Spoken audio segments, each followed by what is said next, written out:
होता क्या है इसकी बात करते हैं। देखिए कल अपन ने बात की थी दो तरीके के फ्लोज के बारे में, one was compressible, second was incompressible. Compressible का मतलब क्या होता है, क्या होता है कंप्रेसिबल? सही बात है, जितना फ्लूइड एक सिस्टम को एंटर करे और उतना ही फ्लूइड अगर सिस्टम को एग्जिट करे, so that type of flow is known as incompressible flow. ठीक है, क्या बोलेंगे उसे? इनकंप्रेसिबल फ्लो बोलेंगे। और यहीं से, इस इनकंप्रेसिबल फ्लो से ही एक कंडीशन मेरे पास निकल के आती है, एक इक्वेशन मेरे पास निकल के आती है जिसको अपन बोलते हैं कंटिन्यूटी इक्वेशन। क्या बोलते हैं? Continuity equation. Now what is continuity equation, उसके बारे में बात करेंगे। तो पहले यहां लिखेंगे बर्नौली प्रिंसिपल या Bernoulli's equation is applicable on incompressible flows. Incompressible flow, सबसे पहली बात। दूसरी चीज, इनकंप्रेसिबल फ्लो में एक खासियत क्या होती है कि जितना भी सिस्टम के अंदर इनलेट फ्लूइड है वही आउटलेट के बराबर होना चाहिए कि नहीं। तो अपन यहां लिख सकते हैं जो भी इनलेट फ्लूइड है that should be equal to outlet fluid for a particular system. Now for that system let us check. एक पाइप सिस्टम बनाते हैं, इस तरीके का हमने एक पाइप सिस्टम बनाया, like this is a particular pipe system, and in this particular pipe system what is happening, fluid is getting inside and that same fluid is moving outside from the other end। इस तरीके से कुछ pipe flow system है मेरे पास। यहां पर उस fluid की वेलोसिटी v1 मान सकता हूं, यहां पर उस फ्लूइड की वेलोसिटी कितने मान सकते हैं? v2। Here there is some cross section area, यहां पर कुछ क्रॉस सेक्शन एरिया है, कितना है? a1। ठीक है, कुछ ना कुछ इस पाइप का क्रॉस सेक्शन एरिया रहेगा, तो वो कितना है? a1। ऐसे यहां पर कुछ ना कुछ क्रॉस सेक्शन एरिया रहेगा जो कि कितना है? a2। ठीक है, सो दोनों तरफ मेरे पास क्रॉस सेक्शन एरियाज हैं। अब ध्यान से देखिए, for the flow to be incompressible whatever liquid is getting inside the pipe system that should get outside. उतना पाइप सिस्टम से बाहर निकलना जरूरी है। अगर उतना बाहर निकलेगा तो अपन कह सकते हैं कि जिस रेट से यहां पर पानी अंदर जा रहा है उसी रेट से यहां पर पानी बाहर आना चाहिए। सही है, ऐसा तो हो नहीं सकता कि भाई एक तरफ से एंट्री तो होती जा रही है दूसरी तरफ से एग्जिट नहीं हो रहा है, ऐसा तो हो नहीं सकता, पॉसिबल नहीं है। सही है कि नहीं? अगर फ्लो कैसा हो? इनकंप्रेसिबल। तो we can say whatever is the rate of flow of fluid, rate of flow of fluid at the inlet should be equal to the rate of flow of fluid at the outlet। जो भी rate of flow of fluid है inlet पे, वो rate of flow of fluid outlet के बराबर होना चाहिए। ऐसा क्यों माना गया? क्योंकि सिस्टम हमारा कैसा था? इनकंप्रेसिबल फ्लो था। जो भी इनलेट में फ्लूइड एग्जिस्ट करता है वो आउटलेट से एग्जिस्ट जरूर करेगा, वो जो भी आप सिस्टम के अंदर भेजेंगे वो बाहर जरूर आएगा। ठीक है, यहां पर स्पंज वाला केस नहीं है। स्पंज वाला केस अपन ने देखा था कल। पहले स्पंज क्या करता है? एब्जॉर्ब करता है सारा पानी, फिर जब पूरा एब्जॉर्ब कर लेता है उसके बाद भेजता है। तो वो कैसा फ्लो हो गया? That is compressible. We are only talking about incompressible. So यहीं पे अगर मैं रेट की बात करूं तो रेट क्या होगा? Rate will be how much water is getting inside पर unit time. How much water is getting inside पर यूनिट टाइम। और उसको अपन लिखते हैं एरिया इंटू वेलोसिटी से। किससे लिखते हैं? ध्यान से देखो, एरिया इंटू वेलोसिटी। और वेलोसिटी को अपन लिख सकते हैं लेंथ अपॉन टाइम। लिख सकते हैं कि नहीं लिख सकते? Distance upon time, length upon time से अपन स्पीड को डिनोट करते हैं। तो यहां पर मैं इसको देखो कैसे लिखता हूं, a1 into L upon T. अब देखो a1 इंटू एल क्या है? वॉल्यूम। मतलब whatever volume is entering per unit time should be equal to whatever volume of fluid is exiting per unit time. और इसको अपन किसके बराबर करेंगे? a2 b2 के। And this is known as the continuity equation. इसी को अपन क्या कहते हैं? Continuity equation. समझो अब इसको ध्यान से। देखिए, एक तरफ क्रॉस सेक्शन एरिया मेरे पास क्या दे रखा है, दूसरी तरफ कितना है? आपने कभी गार्डन में पानी दिया है पाइप के हेल्प से? आपने देखा होगा कि जब आप आगे से नोजल को क्लोज कर देते हैं तो पानी के निकलने की स्पीड बढ़ जाती है। देखा है किसी ने? ठीक है, ऐसा क्यों होता है अब समझ में आएगा, ध्यान से देखना, ध्यान से देखना, बहुत इंपॉर्टेंट है। शुरुआत जो इनलेट जहां पर थी वहां का एरिया कितना है, A1, सही है। अब खुद सोचो, यहां पर कुछ वेलोसिटी है V1, और कंटिन्यूटी इक्वेशन कहती है कि अगर फ्लो कैसा हो, इनकंप्रेसिबल, मतलब जितना फ्लूइड आ रहा है उतना बाहर अगर निकल रहा होगा, तो फ्लो रेट क्या होने चाहिए, दोनों तरफ बराबर होने चाहिए। ठीक है, मतलब जो फ्लूइड एंट्री की रेट है वही फ्लूइड एग्जिटिंग की रेट होनी चाहिए। अब आप खुद सोचो कि अगर मैं दूसरी तरफ क्रॉस सेक्शन एरिया को डिक्रीज कर दूं, तो यहां से तो फ्लूइड एंटर कर रहा है, लेकिन इधर से आपने निकलने वाला एरिया छोटा कर दिया। अगर निकलने वाला एरिया छोटा करोगे तो पानी ऑटोमेटिकली अपनी स्पीड को क्या कर लेगा, इंक्रीज कर लेगा। और वही चीज की इसमें, भाई एरिया और वेलोसिटी लेफ्ट हैंड साइड पे तो कुछ है ही इनलेट के टाइम पे, आउटलेट के टाइम पे आपने एरिया को कम कर दिया, तो ऑब्वियसली वेलोसिटी क्या कर जाएगी, इंक्रीज कर जाएगी, ताकि ओवरऑल क्वांटिटी कांस्टेंट रहे। और इसी को हम कंटिन्यूटी इक्वेशन कहते हैं। तो कंटिन्यूटी इक्वेशन से अपन ने समझा क्या, वो जो गार्डन होज जो अपने पास होता है, गार्डन में जो पाइप होता है जिसके हेल्प से अपन पानी देते हैं, अपन वहां पर क्या करते हैं, उसको आगे से क्रॉस सेक्शन एरिया को डिक्रीज, क्रॉस सेक्शन एरिया जैसे डिक्रीज किया तो ऑटोमेटिकली वेलोसिटी क्या कर जाती है, इंक्रीज, और आप दूर तक बड़े पानी दे पाते हो। यस और नो, ऑनलाइन बता दो फटाफट।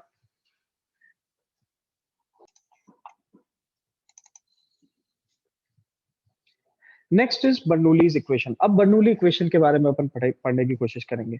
अभी तक हमने क्या देखा कि अगर एक पर्टिकुलर सिस्टम में फ्लो कैसा हो, इनकंप्रेसिबल, तो जितना फ्लूइड उस सिस्टम को एंटर करेगा उतना एग्जिट करना जरूरी है। और वहीं से मेरे पास आती है कंटिन्यूटी इक्वेशन। ठीक है, इक्वेशन ऑफ कंटिन्यूटी, जितने बच्चे आगे जाके इंजीनियरिंग करेंगे, ये इक्वेशन ऑफ कंटिन्यूटी आपका पीछा नहीं छोड़ेगी, apart from electronics and computer science. जो कंप्यूटर साइंस और इलेक्ट्रॉनिक्स लेगा उसका पता नहीं, बट कोर ब्रांचेस के अंदर this continuity equation is much much much important and will be used in each and every topic. दूसरी चीज, बर्नौलीज इक्वेशन किसके बारे में बताता है, हमने वर्क पावर एनर्जी में एक छोटी सी चीज बात करी थी, और वो होता है conservation of energy. Conservation of energy हमें किस चीज के बारे में बताता है कि एक सिस्टम के अंदर कहीं से भी एनर्जी क्रिएट नहीं हो सकती, ना ही डिस्ट्रॉय हो सकती है। ठीक है, हमेशा एनर्जी किसी ना किसी फॉर्म से दूसरे फॉर्म में ट्रांसफर हो सकती है, सही है। अगर मैंने इस चौक को h हाइट तक लेके गया हूं, तो मैंने इसको सिस्टम को एनर्जी दी होगी, कैसे दी, इस पे कुछ एक्सटर्नल वर्क करके। ठीक है, मैंने कुछ एक्सटर्नल वर्क किया और इसकी पोटेंशियल एनर्जी को इंक्रीज किया। अब जब छोड़ूंगा तो वो पोटेंशियल एनर्जी फिर काइनेटिक एनर्जी में कन्वर्ट होना शुरू हो जाती। ठीक है, ये हम कहां पढ़ चुके थे, वर्क एनर्जी एंड पावर के अंदर, WEP चैप्टर अपना नाम था। अब वही चीज अपन देखेंगे फ्लूइड के अंदर। अभी तक अपन ने फ्लूइड की वेलोसिटी के बारे में बात की, ठीक है, फ्लूइड के फ्लो के बारे में बात की, वेलोसिटी कांस्टेंट रहेगी तो क्या होगा, ये सब चीज अपन बात कर चुके थे। ठीक है, इससे पहले अपन ने प्रेशर की बात की, फोर्सेस की बात की। अब अपन बात करेंगे कि फ्लूइड के पास कितने तरीके की एनर्जीज हो सकती है। ठीक है, तो एक पर्टिकुलर चीज अपन ने देखी थी वर्क पावर एनर्जी चैप्टर के अंदर, and that was work energy theorem, जिसको अपन क्या कहते हैं, work energy theorem. Work energy theorem अपन को क्या कहती है, 9 वर्क एनर्जी थ्योरम इज, देखिए आपने किसी सिस्टम पे वर्क किया, ठीक है, आपने किसी सिस्टम पे वर्क किया, for example this is the system, you have done some external work over it. External work मतलब आपने फोर्स लगाया, उसकी वजह से डिस्प्लेसमेंट आया, तो आपने क्या किया है, वर्क किया। वो वर्क इस बॉडी की एनर्जी को चेंज कर रहा है। देखो शुरुआत में ग्राउंड पे है, ग्राउंड पे पोटेंशियल एनर्जी कितनी होती है, 0। अब जैसे जैसे आप इसको लिफ्ट करने लगोगे तो इसकी पोटेंशियल एनर्जी बढ़नी शुरू होगी। ये बढ़नी क्यों शुरू हो रही है, क्योंकि आप इस पे क्या कर रहे हो, वर्क कर रहे हो, इसके ऊपर ऐसे वर्क किया एक्सटर्नल वर्क, और इसी को हम वहां पर वर्क एनर्जी थ्योरम के नाम से जानते थे। सो हम यहां लिख सकते हैं work energy theorem. Work energy theorem हमें कहती है that whatever work is done on the system, कोई भी वर्क अगर सिस्टम पे किया गया है, so that work will be equal to the change in total energy of the system. जो भी एनर्जी के अंदर आप सिस्टम के अंदर चेंज लेकर आए, एनर्जी का चेंज, वो एनर्जी का चेंज किसके बराबर होगा, कितना उस सिस्टम पे वर्क किया गया है उसके बराबर होगा। अब मान लीजिए एक बॉल है, ग्राउंड पे पड़ी है, बस रेस्ट पे, इनिशियल एनर्जी कितनी होगी उसकी, क्योंकि रेस्ट है वो। मैं जैसे ही उस पे फोर्स लगाऊं, उसको जाके किक करूंगा पीछे से बॉल को, तो वो चलने लगेगी। कितना चलेगी किस पे डिपेंड करता है कि कितना मैंने उस पे वर्क किया। दैट मींस कितनी एनर्जी उस बॉल के पास आएगी किस पे डिपेंड करता है, कि उस पे वर्क कितना किया जा रहा है। समझ में आ रही बात? तो वही चीज यहाँ पर अपन वर्क एनर्जी थ्योरम से बताते हैं कि एक बॉडी की कितनी एनर्जी में चेंज आएगा किस पे डिपेंड करेगा, उस पे वर्क कितना किया गया है। समझ में आ रही है बात? अब जब यही चीज अपन फ्लूइड के बारे में बात करें, whenever we talk about energy for a fluid element, तो उसी को क्या कहा जाता है, बर्नौलीज इक्वेशन। तो बर्नौलीज इक्वेशन हमें एनर्जी के बारे में बताती है ऑफ एनी फ्लूइड। एक फ्लूइड है, वो फ्लो कर रहा है, उसकी पोटेंशियल एनर्जी क्या रहेगी, उसकी काइनेटिक एनर्जी क्या रहेगी, उस पर कितना वर्क डन होगा, इन सब के बारे में हमें कौन बताएगा। समझ में आया? ठीक है, तो कॉपी में लिख लो एक छोटी सी लाइन, ये लाइन लिखो, Bernoulli's equation tells us about, Bernoulli's equation tells us about the energy consideration. Bernoulli's equation tells us about the energy consideration of any flowing fluid element. Energy consideration of any flowing fluid element. Of any flowing fluid element. देखिए सी, इस संसार में कोई भी चीज flow क्यों करती है, हवा बहती है तो क्यों बहती है, what is the reason behind it, कौन बता सकता है? Pressure difference. ठीक है, इलेक्ट्रिक करंट क्यों फ्लो करता है, पोटेंशियल डिफरेंस। ठीक है, बोल सकते हैं कि नहीं बोल, मतलब दो चीजों में डिफरेंस दिख रहा है, एक जगह हाई एनर्जी थी, एक जगह लो एनर्जी थी, फ्लूइड कहीं से कहीं फ्लो कर रहा है, दैट मींस वहां पर कुछ ना कुछ डिफरेंस होगा, प्रेशर में डिफरेंस होगा। हवा एक जगह से दूसरी जगह बहती है, क्यों बहती है, क्योंकि एक जगह पे लो प्रेशर था, एक जगह पे हाई प्रेशर था, हाई प्रेशर से हवा आई किस जगह की तरफ, लो प्रेशर की जगह। क्यों लो प्रेशर पे आती है, क्योंकि वहां पर एक वॉइड क्रिएट हो चुका है, अब उस वॉइड को कौन फिल करेगा, हवा फिल करेगी, तो वो चारों तरफ से आके उस लो प्रेशर वॉइड को फिल करने की कोशिश करती है। ऐसा ही यहां पर होगा, अगर एक फ्लूइड एलिमेंट पाइप के अंदर फ्लो कर रहा है, अगर एक फ्लूइड एलिमेंट पाइप के अंदर फ्लो कर रहा है, दैट मींस इस पाइप के दोनों एंड्स पे क्या होना चाहिए, प्रेशर डिफरेंस होना चाहिए।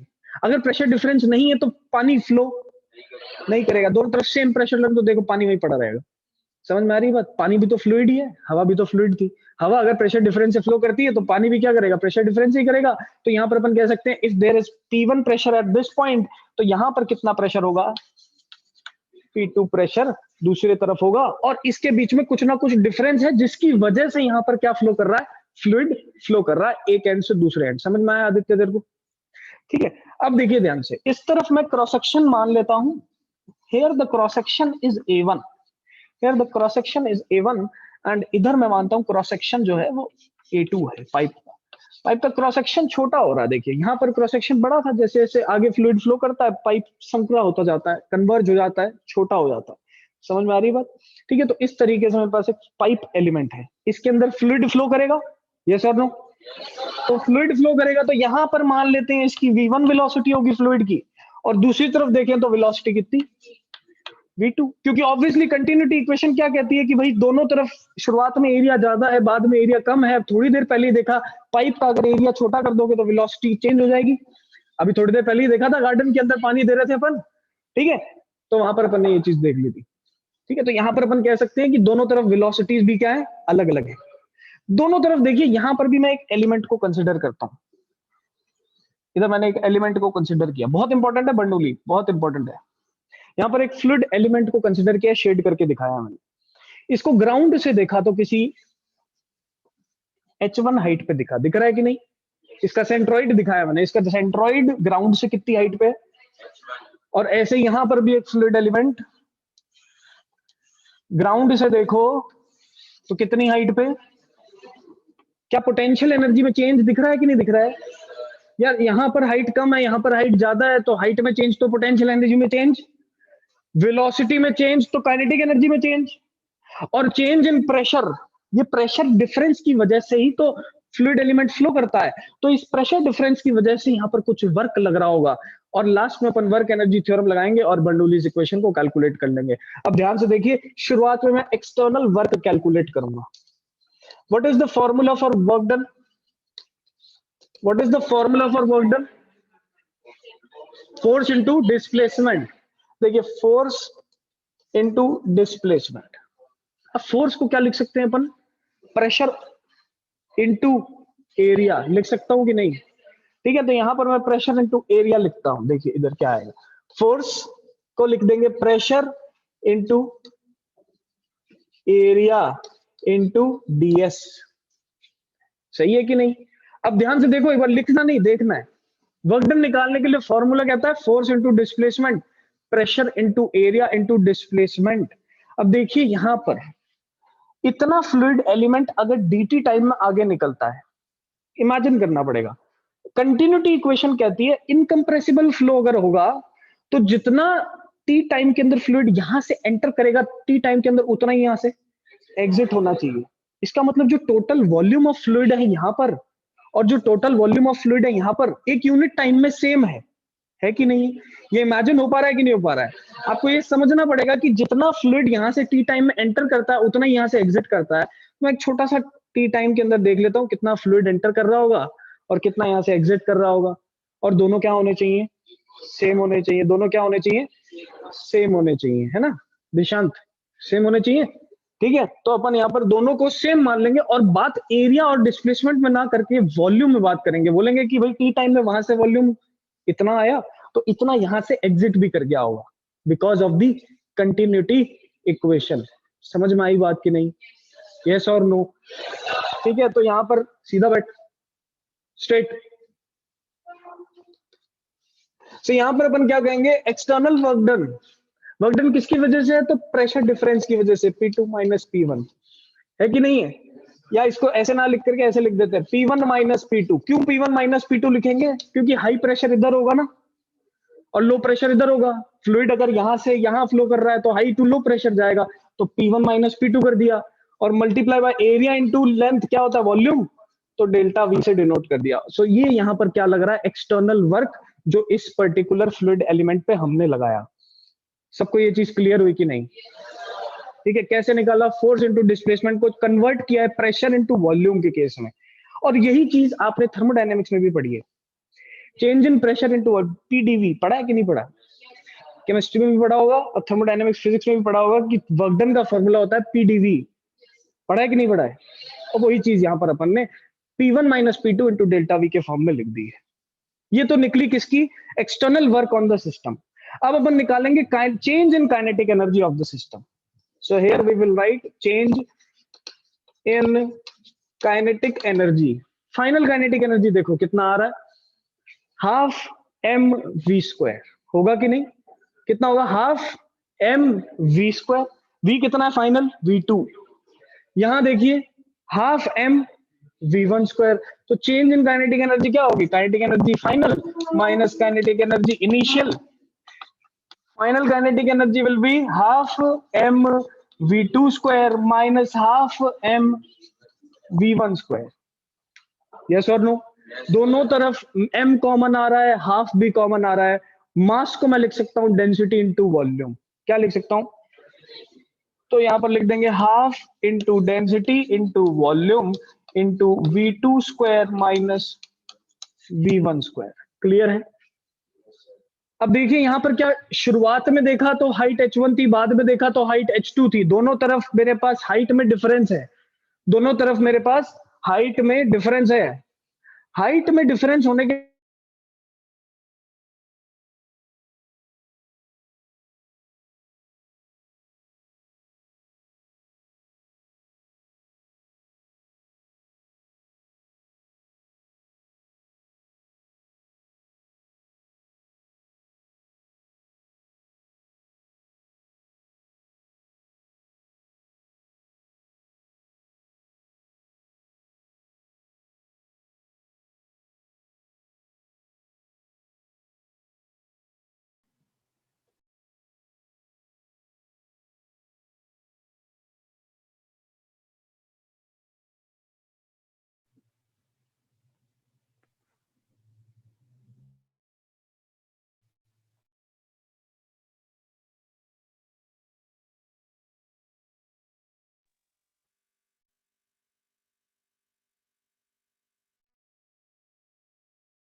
काइनेटिक एनर्जी, काइनेटिक एनर्जी का फॉर्मूला 9th क्लास से लेके अभी तक सेम है।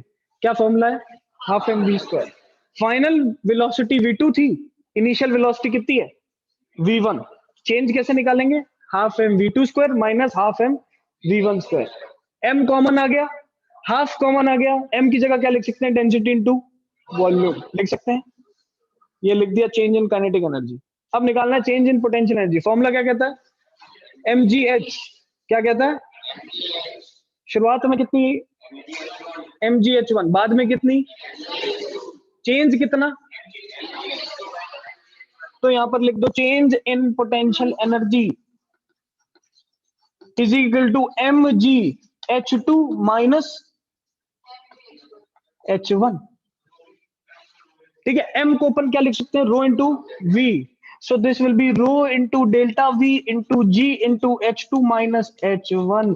ये मेरे पास चेंज इन पोटेंशियल एनर्जी आया, ये मेरे पास चेंज इन काइनेटिक एनर्जी आया, और ये टोटल सिस्टम पे वर्क किया गया था। वर्क एनर्जी थ्योरम क्या कहता है मेरे पास? Total change in work, total change in energy will be equal to the external work done. कर दें? एक्सटर्नल वर्क डन ये था, इसको बराबर कर देंगे इसको और इसके, कर दें? ठीक है, तो यहां तक सबने लिख लिया होगा। अब अपन आगे मिटाएंगे और इक्वेशन फटाफट लिख लो। ऑनलाइन बताओ यहां तक क्लियर है क्या सबको? आइए, तो सारी चीजों का डेरिवेशन कर लिया है, अब बस फाइनल इक्वेशन में पुट करना है। फाइनल इक्वेशन कहती है work done is equal to change in total energy.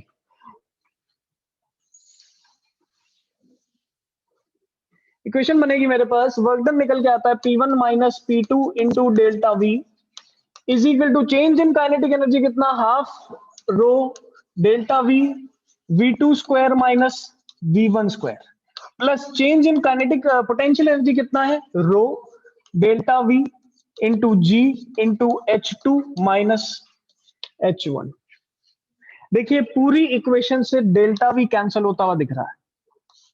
ठीक है, दूसरी चीज, मैं यहां से वन वाली टर्म्स जो है, जैसे कोई इधर P1 है, इधर V1 है, इधर H1 है, तो ये वाली टर्म्स एक तरफ ले आऊंगा और टू वाली टर्म्स को दूसरी तरफ ले जाता हूं। तो देखिए इधर क्या बचता है? P1, यहां से वन वाली टर्म को इधर लेकर आया तो plus half rho V1 square, फिर वन वाली टर्म को इधर लेकर आया तो plus rho GH1 is equal to P2 plus half rho V2 square plus rho GH2 and this is known as the Bernoulli's equation. अब ध्यान से देखेंगे और समझेंगे क्या है। क्या शुरुआत में देखो क्या P1 प्रेशर है कि नहीं है, दूसरी चीज देखेंगे वेलोसिटी है कि नहीं, और तीसरा देखेंगे हाइट है कि नहीं। ठीक है, अब ध्यान से देखिए, this can be said as pressure energy, इसको हम कह सकते हैं प्रेशर एनर्जी, इसको हम कह सकते हैं काइनेटिक एनर्जी, और इसको हम कह सकते हैं पोटेंशियल एनर्जी। ये वन दिखा रहा है, ये सब कुछ वन की बात कर रहा है, मतलब इनिशियली बात कर रहा है। ये सब कुछ टू की बात कर रहा है, मतलब फाइनली बात कर रहा है। और बोल रहा है कि देखिए शुरुआत में जो प्रेशर एनर्जी थी प्लस काइनेटिक एनर्जी थी प्लस पोटेंशियल एनर्जी थी, किसके बराबर है? बाद में फाइनली जो प्रेशर एनर्जी है प्लस काइनेटिक एनर्जी है प्लस पोटेंशियल एनर्जी है। इसका मतलब total energy of the system क्या है? कंजर्व्ड है, इक्वल है। और यही चीज बोलते हैं कंजर्वेशन ऑफ एनर्जी, जो कि मैंने तुम्हें शुरुआत में बताया था कि Bernoulli's equation is nothing but conservation of energy applied on fluids. ठीक है, बर्नौलीज इक्वेशन कुछ नहीं है, कंजर्वेशन ऑफ एनर्जी है फ्लूइड के ऊपर लगाने के लिए। अब एक चीज समझेंगे और वहां से तुम्हें अप्रोच भी समझ में आ जाएगी क्वेश्चन में क्या हल करना है। देखिए जब अपने पास ऐसे इंक्लाइंड प्लेन वाले सवाल होते थे और मान लीजिए ये ऊपर से ऐसे रोल करता हुआ नीचे आया, तो अपन कैसे वेलोसिटी निकालते थे? हम बोलते थे यहाँ जो एनर्जी है बराबर डाउन एक भी बॉटम मोस्ट पॉइंट पे भी वही एनर्जी होगी। क्यों करते थे? Because of conservation of energy. Yes और नो? ठीक है, यही चीज हम यहां पर करेंगे। अब मान लो फ्लूइड के अंदर आपसे पूछ लिया जाए कि बताओ यहां पर वेलोसिटी कितनी है, तो आप क्या करोगे? आप एक सेक्शन ले लोगे यहां पर, एक सेक्शन ले लोगे यहां पर, टोटल एनर्जी को क्या कर दोगे? बराबर, और आपके पास सारी चीजें कैलकुलेट हो जाएंगी। तो Bernoulli's equation is nothing but conservation of energy applied on fluids. Bernoulli's equation is nothing but conservation of energy applied on fluids.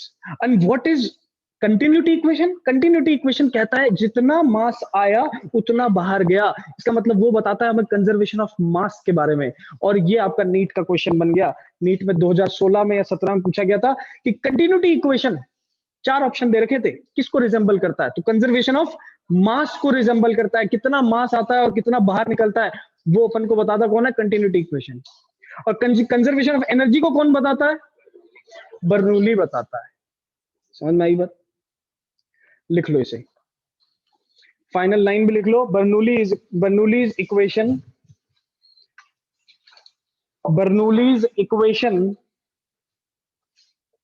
is the conservation of energy principle. Bernoulli's equation is the conservation of energy principle applied on fluid elements. Applied on fluid elements.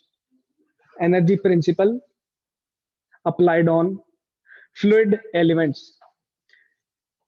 कुछ नहीं किया, conservation of energy को apply किया है fluid पे। सब ठीक है, क्लियर होती है बात? अब बर्नौली इक्वेशन का जो ये छोटा सा डेरिवेशन अपन ने किया, क्या ये मुश्किल है? कि किसी को कोई डाउट है तो बता दो। नहीं है ना? ये एग्जाम के अंदर डायरेक्ट 3 मार्क्स के अंदर पूछा जाता है।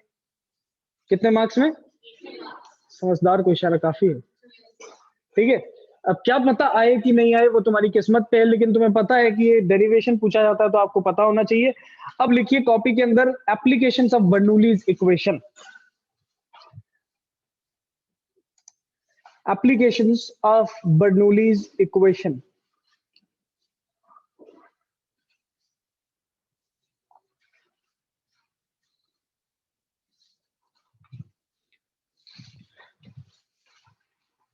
सबसे पहला एप्लीकेशन लिखेंगे वेंचुरी मीटर।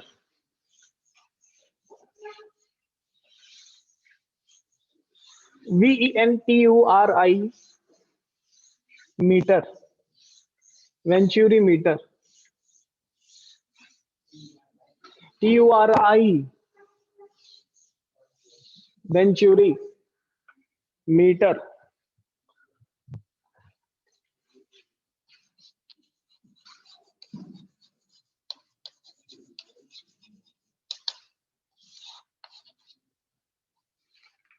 देखिए, वेंचुरी मीटर एक ऐसा डिवाइस है जो कि फ्लो रेट को मेजर करता है। क्या आप लोगों ने अपने घरों के अंदर जो मेन पाइप आ रहा है पानी का, वहां पर एक छोटा सा डिवाइस लगा हुआ देखा है, जिसको कभी कोई देखने नहीं आता है? ठीक है, लेकिन आपने देखा जरूर होगा कि वहां एक डिवाइस लगा है। वो डिवाइस क्या करता है? वो कितना पानी आपने कंज्यूम किया है पूरे के पूरे मंथ में, ईयर में, उसको वो मेजर करता है। ठीक है, ऐसा डिवाइस जो किसी भी फ्लूइड के फ्लो के रेट को मेजर करे उसको क्या बोलेंगे? तो this is a device which measures the flow rate of a fluid. लिख लो, द डिवाइस विच मेजर्स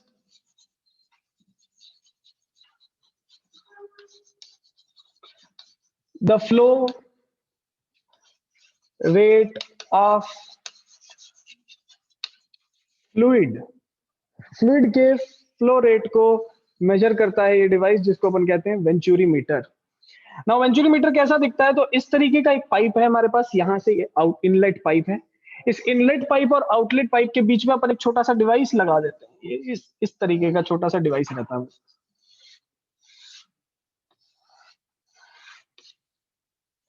देखिए, ठीक है, इस तरीके का डिवाइस रहता है। यहां पर मैंने एक मैनोमीटर कनेक्ट कर रखा है इस जगह पे, यहां से ऐसे। क्यों कनेक्ट कर रखा है इसका भी रीजन तुम्हें समझ में आएगा।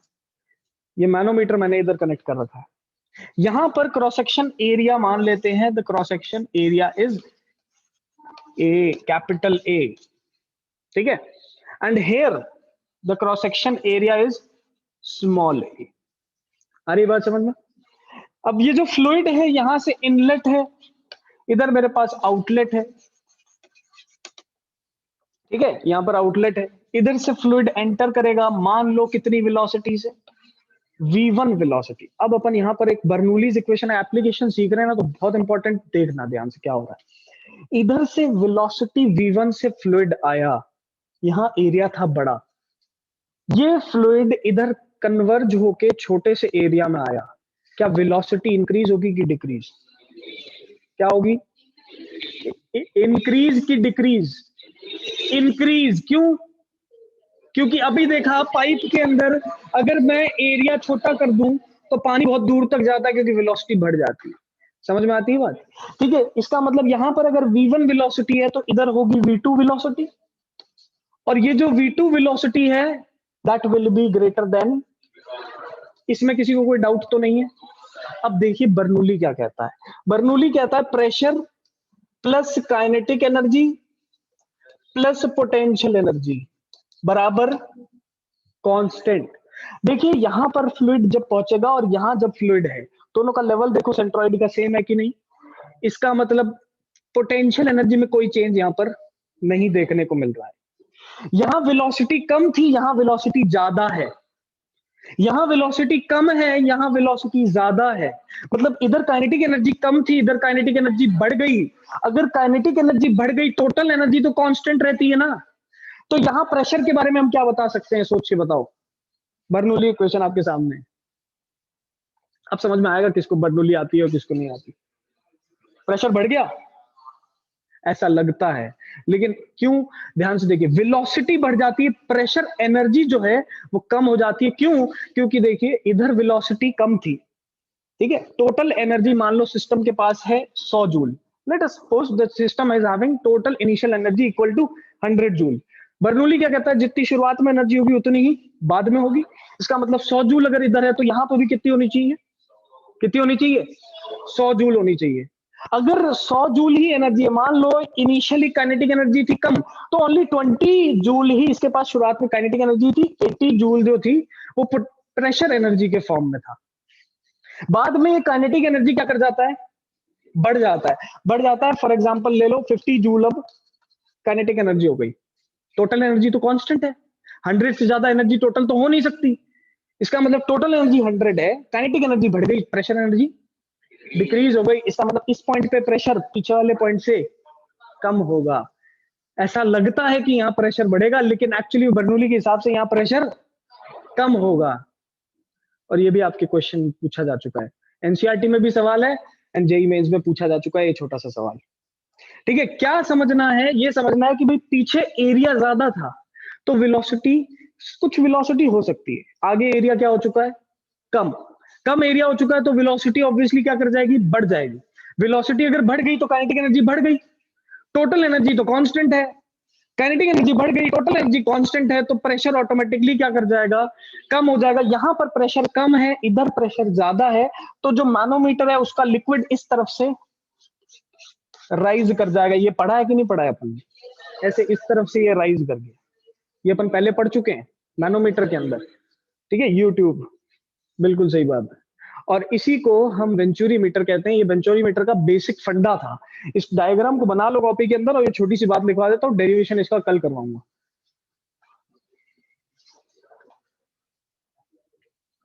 बना लो, ऑनलाइन बताओ सबको।